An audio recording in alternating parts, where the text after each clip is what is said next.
Hi everyone, Rick Deckard here with Rhyme Signatures, the nerdiest music review this side of leaving cinema audiences wondering if you're a real boy or not for over 40 years. And today we're going to be doing a review of the new Hemina album, Romancing the Ether.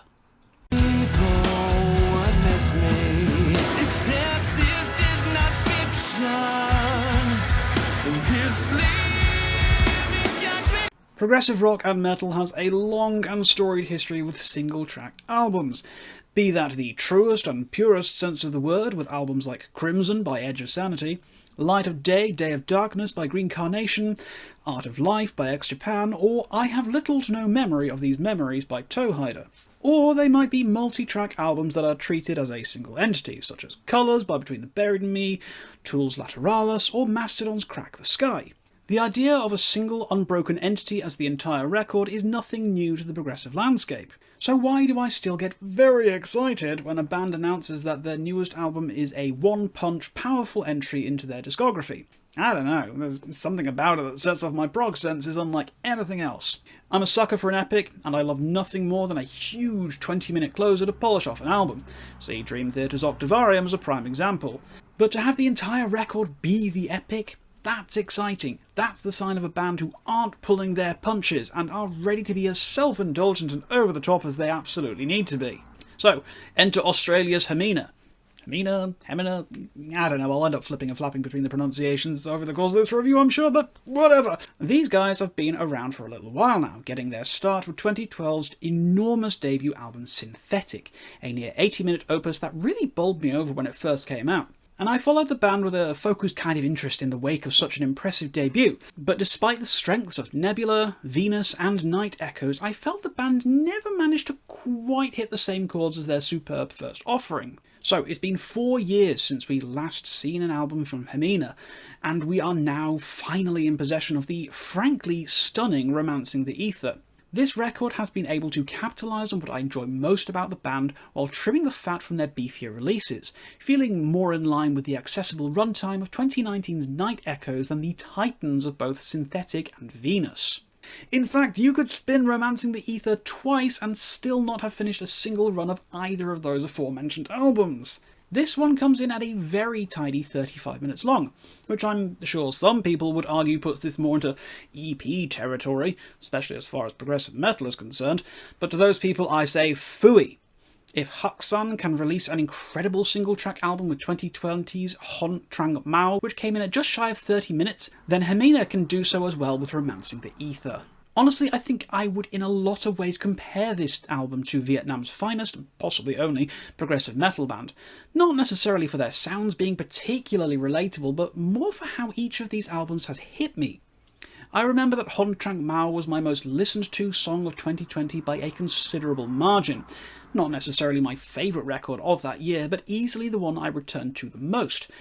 And I can't help but feel that Romancing the Ether is going very much in the same direction for me. It is a dense, complicated, musically interwoven and lyrically dense masterpiece, but it's also incredibly accessible, eerily addictive to listen to, and fills me with the kind of emotional hope and resonance that only truly excellent music is capable of.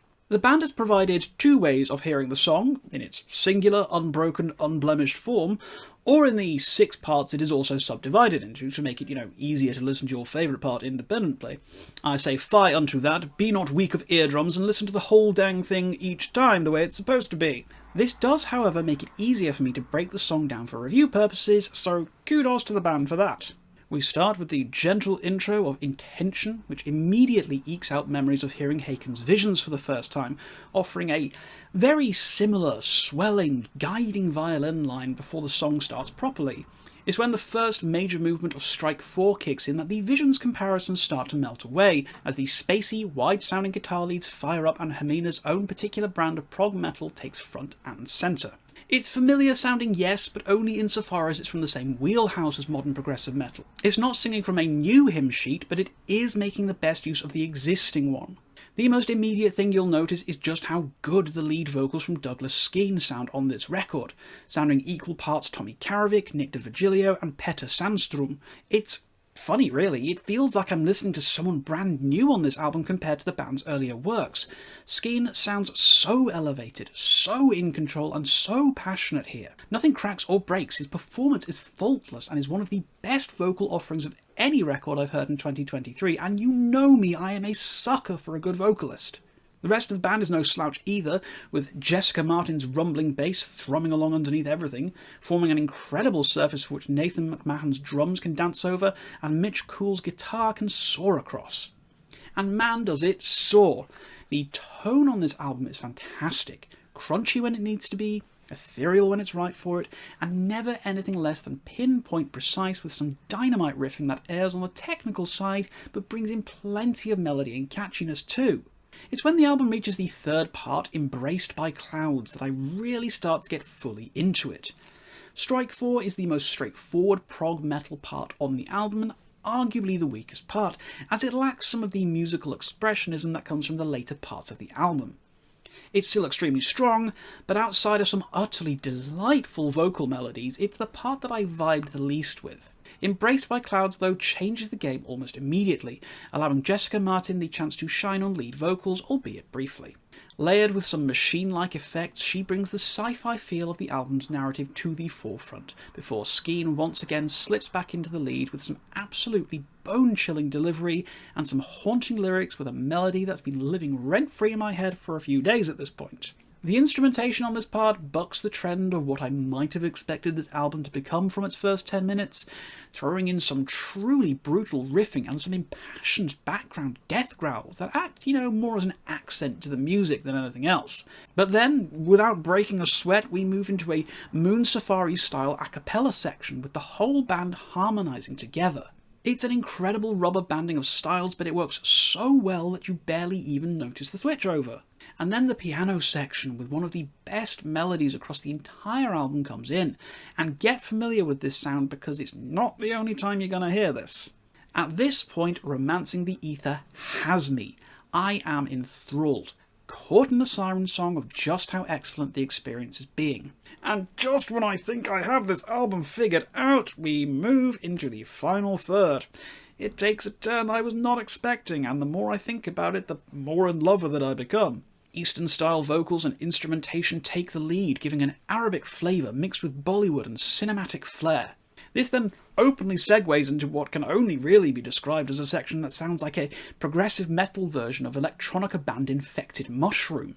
The guitars wail and scream, rise and fall, and the pulsing pounding of the nightclub beat simply doesn't let up, really pushing out that sci-fi, cyberpunk aesthetic that the band have played with over the course of their career.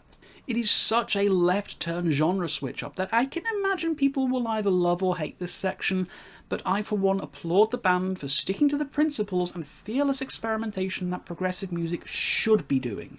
And finally we come to the epic conclusion, and Revelations is precisely as over-the-top, self-indulgent and massive sounding as you'd be hoping for. The band have managed to capture a feeling with this last hurrah. There's hope, passion, and above all a sense of conclusion, the bridging of gaps and the satisfaction of seeing a journey to its end. The entire band pulls out all the stops here, showcasing their respective skills to their absolute pinnacle, and it's hard to pick out a favourite moment, as Hemina just keeps slamming you with memorable hooks and passionate deliveries, one after the other, to the point it almost becomes overwhelming, almost giving that sense of the many, many endings of The Return of the King, each climax giving you the sense that the journey is nearly over. But then we bring it down, the final, brief part of integration, as the band winds it all down, ending on a soft and gentle note, the chaos and bombacity of the rest of the album left to fade in the distance as we're given a chance to reflect on the last 30 plus minutes. It's a wonderful little come down and really helps to put the whole album into perspective. So, what else can I say about Hemina's Romancing the Ether? I am, frankly, besotted with this album, and it has given me everything I've been wanting from a new Hemina album, and more besides. This is the sort of record that's made me rethink my earlier opinions of the band and their prior works. This is an album that's made me go back and listen to their stuff that I was previously a little bit mid on, and I've seen them now in a new light. This is one of my favourite single-track albums of the 2020s and an easy album of the year contender for me. Do not sleep on this one, guys, whatever you do. This is obviously an easy recommendation for a physical purchase. I mean, come on, just look at that stunning artwork and tell me you don't want that in your collection. But pretty pictures aside, this is one of the most fiercely replayable, rewarding and enjoyable albums of the year. And it's a crime that this band doesn't have the same recognition as some of the bigger names in the genre. Get on the Hemina hype train, check out their past records too, because man, there is some real gold in them thar hills. This is all, of course, guys, just my opinion, so if you have listened to Romancing the Ether, please tell me what you thought about the record in the comments down below. If you did like this video, please do share it around with anyone else who you think would possibly enjoy it, and do consider subscribing to the channel for more content.